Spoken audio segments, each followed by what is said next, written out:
Seguimos viviendo esta alegría de la resurrección de Jesús, esta Pascua que en el pueblo de Israel era el paso de Dios en medio de su vida. Hoy podemos nosotros decir que la Pascua no solamente es un paso de Dios, sino es la permanencia de Dios en medio de nosotros. Y esta permanencia hoy San Lucas nos lo va a reflejar a través del Evangelio que hemos escuchado de este texto. La experiencia de estos dos discípulos que van camino a Emaús, dos discípulos que no han acabado de comprender la resurrección, dos discípulos que ahora se cuestionan su manera de vivir, que cuestionan también cómo será de aquí en adelante la vida. Cuando estaban con Jesús, seguramente la vida les había empezado a cambiar. Seguramente no son los mismos una vez que se han encontrado con Jesús. Y no son los mismos porque ellos han expresado que en Jesús han encontrado un motivo de vida, han encontrado una esperanza. La vida les ha empezado a cambiar y dicen: nosotros esperábamos que Él fuera el libertador de Israel. Sin embargo, toda esa alegría, toda esa esperanza se ve truncada con la muerte de Jesús. Y la muerte de Jesús entonces no solamente en estos dos discípulos, también en los apóstoles viene a causar confusión, viene a causar desilusión y muchas veces la tristeza. Las esperanzas de todos los cercanos empiezan a caer. Los discípulos, nos decía San Juan hace 8 días, unos se quedan escondidos, se quedan encerrados en la casa por miedo a los judíos. Estos hombres no tienen miedo, pero prefieren regresar a su pueblo, prefieren regresar a su vida ordinaria, vuelven a Emaús. Y seguramente en este camino, dice San Lucas, van contando la experiencia de la desilusión, van contando aquello que llevan en el corazón. Quizás una de las preguntas pudiera ser: ¿valió la pena haber seguido a Jesús? ¿Valió la pena haber arriesgado la vida? ¿Valió la pena entonces haber dejado a nuestra familia? Seguramente la respuesta es: no valió la pena. Por eso se regresan otra vez a la vida, se regresan a lo ordinario. Pudiéramos pensar, se regresan otra vez a la comodidad que tenían antes. Sin embargo, en esta experiencia de tristeza, de confusión, es Jesús quien los alcanza en el camino. No son esos discípulos que se quedan sentados pensando qué voy a hacer. Van de camino, y el caminar implica entonces un movimiento, implica ponerse ya hacia otro lugar. Y es Jesús, dice San Lucas, quien los alcanza.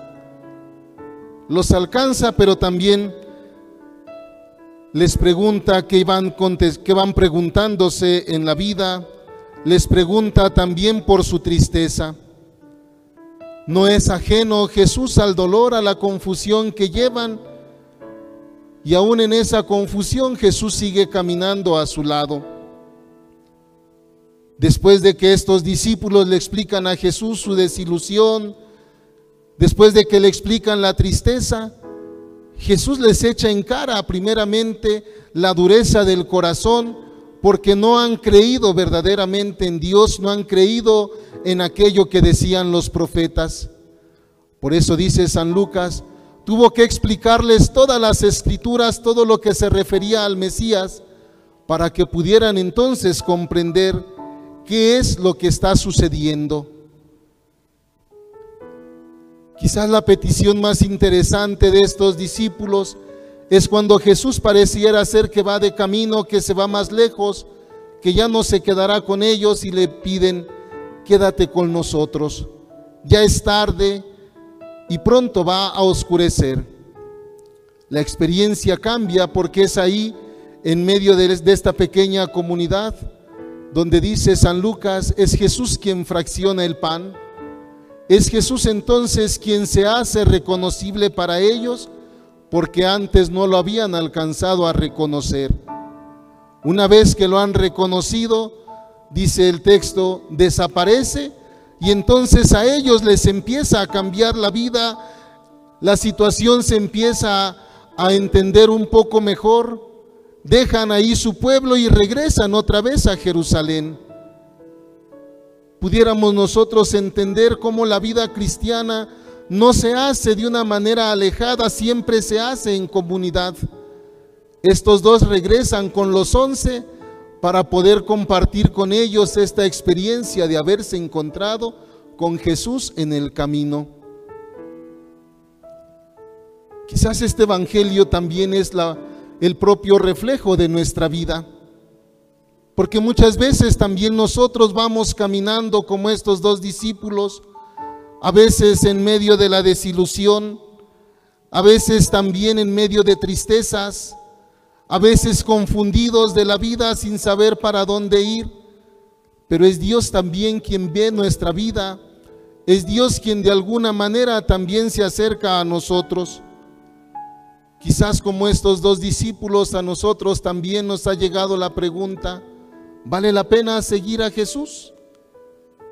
A lo mejor no de una manera directa, pero a lo mejor nos hemos preguntado: ¿vale la pena haberme casado? ¿Vale la pena hacer este trabajo? ¿Vale la pena apoyar de esta manera?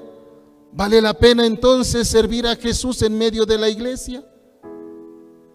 Porque a veces no somos muy humanos, somos humanos.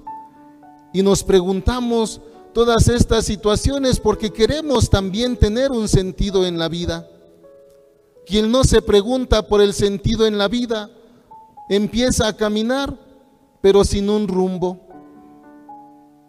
Quizás nosotros también a veces vivimos esta experiencia de los discípulos, porque también nosotros nos preguntamos hacia dónde voy a dirigir la vida, hacia dónde tengo que caminar. O quizás como los discípulos a veces preferimos la vida ordinaria, la vida sin arriesgarnos. A lo mejor ya conocimos un poquito a Jesús, pero como vemos que es exigente, preferimos volver a nuestra casa, preferimos quedarnos apartados. ¿Cuántos no hemos expresado en algún momento: ¿para qué voy a la iglesia? ¿Cuántos más no hemos expresado: pues mejor la misa la veo desde mi casa? A veces también somos ese tipo de discípulos que no queremos encontrarnos con Jesús, y a veces preferimos quedarnos en nuestras tristezas que ir al encuentro también del resucitado. Muchas veces queremos hacer nuestra vida sin tener que estar participando aquí en medio de la Eucaristía, sin encontrarnos con nosotros donde se hace presente también Jesús resucitado. Hoy pudiéramos comprender a la raíz de este texto que hemos escuchado, que la vida cristiana no se hace cuando nos alejamos de la comunidad. Nadie puede decir: esta es mi vida cristiana, yo prefiero vivir alejado y allá que vivan otros. En una ocasión una persona me decía: padre, es que quiero bautizar a mi hijo. Y le preguntaba: ¿y viene usted a misa? Y me decía: no, padre, pero yo rezo en mi casa. Le decía: es que así no se vive la vida cristiana. La vida cristiana no se hace al modo que uno quiere. La vida cristiana no se reduce a los propios criterios. La vida cristiana empieza precisamente porque nos encontramos con Cristo, porque nos encontramos en medio de una comunidad donde se viene a reforzar nuestra vida, donde se viene a reforzar también nuestra fe, aún en medio de las situaciones que cada uno de nosotros vivimos en lo ordinario de nuestra vida, en nuestras familias. Iniciábamos hoy la misa y les decía: vamos a poner en el altar de Dios nuestras alegrías, nuestras tristezas, nuestras ilusiones, nuestras esperanzas, porque solamente cuando nos encontramos con Cristo podemos entender la vida de una nueva manera. Solamente cuando nos reunimos como comunidad estamos haciendo esta vida de iglesia.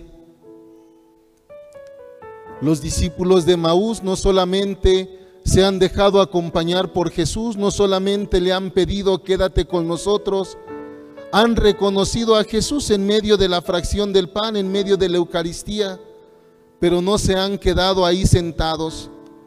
No son esos discípulos que dicen, pues nosotros ya tuvimos la experiencia de la resurrección, si los demás no creen es su problema.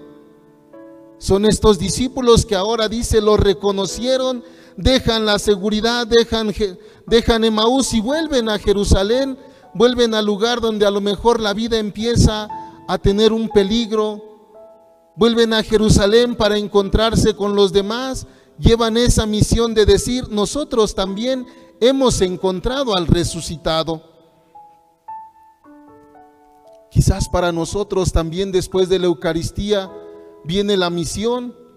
¿Qué le vamos a llevar a nuestra familia? ¿Qué le vamos a llevar a todos aquellos con los que nos encontremos? ¿Le vamos a llevar una cara de amargados? ¿Una vida de tristeza? ¿Una vida de decir, pues, ese es tu modo de vivir la vida cristiana? Quizá necesitamos también nosotros ir a los demás y decirles con nuestra manera de vivir que nos hemos encontrado hoy también con Jesús. Quizás para nuestra familia necesitamos también vivir esta experiencia del encuentro con Jesús, porque en la familia no se hace la vida a cada quien por su lado, ¿o sí? El esposo por un lado, la esposa por un lado y los hijos por otro lado. ¿Así se hace la vida en la familia? De ninguna manera. La vida en la familia siempre se hace en esa pequeña comunidad, siempre se trata de caminar juntos, siempre se trata de compartir la experiencia de la vida. ¿O no es bonito cuando los esposos en la noche o en algún momento del día vuelven a compartir lo que llevan en el corazón? ¿No a veces se platican las ilusiones, las esperanzas, o a veces las tristezas o lo duro del trabajo que han tenido? ¿No necesitamos en medio de nuestra familia que alguien nos siga escuchando? No podemos dejar tampoco a nuestros jóvenes, no podemos dejar por otro lado a nuestros niños cuando vemos todas las situaciones que hemos pasado en nuestras comunidades o en nuestra comunidad. Necesitan también ser escuchados, necesitan que alguien les acompañe también en el camino de la vida para no quedarse vacíos en el corazón. Quizás hoy nosotros en medio de la familia necesitamos también experimentar este encuentro con Jesús, porque es la pequeña iglesia doméstica. Es ahí donde Jesús también se hace presente en la medida que también nosotros nos vamos encontrando como familia, en la medida que nos encontramos nuevamente desde el corazón como esposos, en la medida que escuchamos y atendemos verdaderamente a nuestros hijos. Si no empezamos a caminar en la vida cristiana en medio de nuestra familia, a lo mejor nos empezaremos a enfriar, a lo mejor nuestro corazón se vuelve indiferente y a lo mejor hasta entre nosotros nos volvemos ajenos a esta vida cristiana.